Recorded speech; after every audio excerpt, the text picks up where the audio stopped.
Spotify and NPR, the latest from Podnews.net, with measurement by Magellan AI. Spotify and NPR are detailing their new partnership in a post highlighting how the two companies are forging a new partnership focused on diversification and discoverability. The major partnership was announced last week at Spotify's Stream On event and podcast movement Evolutions. Audacy released financial results. Here's CEO David Field. Podcasting was down 8%. Note that our podcasting numbers continue to be impacted by the departure of our largest podcast network publishing partner, which moved off of our platform in May. Excluding that partner, Q4 podcast revenues were up 14%. Crooked Media switched to SiriusXM in May. The company claims 9% increase in Q4 downloads, though. February's US podcast ranker is out from Triton Digital. The top 5 remains unchanged. It measures participating publishers only, and notably iHeart-owned Triton Digital doesn't measure iHeart podcasts. In the UK, it's Red Nose Day, helping to raise money to make positive change in the UK and around the world.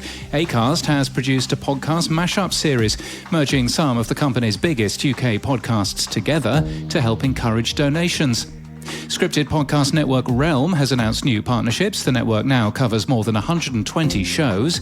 Podcast Studio Ideas is a new website from Justin Jackson. We link to it today, and it features the home and office setups of different podcasters. The first profile is on Stephen Robles, who does the Apple Insider, HomeKit, and Movies on the Side podcasts.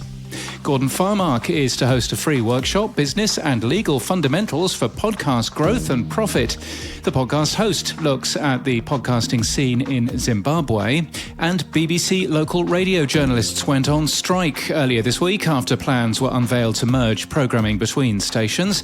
BBC Radio Humberside's Amanda White, tweeting in a personal capacity, explains why there isn't enough local digital content on BBC Sounds, pointing the finger of blame at BBC senior management. Particularly, she says, while she can broadcast live on TV and can control an entire radio station, she isn't trusted to publish anything on the BBC website. And in podcast news, there are lots of studies on how podcasting can benefit listeners when it comes to their mental wellness.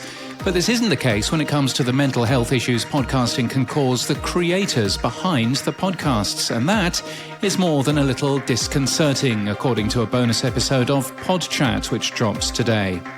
In this week's Pod News Weekly Review, I managed to record the show on my inbuilt MacBook Air microphone. Brilliant, but I've kind of half-fixed it.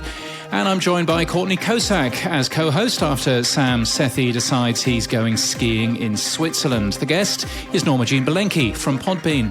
And The Concierge is a new travel podcast from Monocle, a publication with 50 correspondents around the world. Unlike many others, the team behind the podcast say that they don't take press trips, free meals, or overnights. We pay our way, so everything we feature is 100% selected on merit and expertise, they say. It's hosted by Robert Bound. This podcast is sponsored by Measurement by Magellan AI.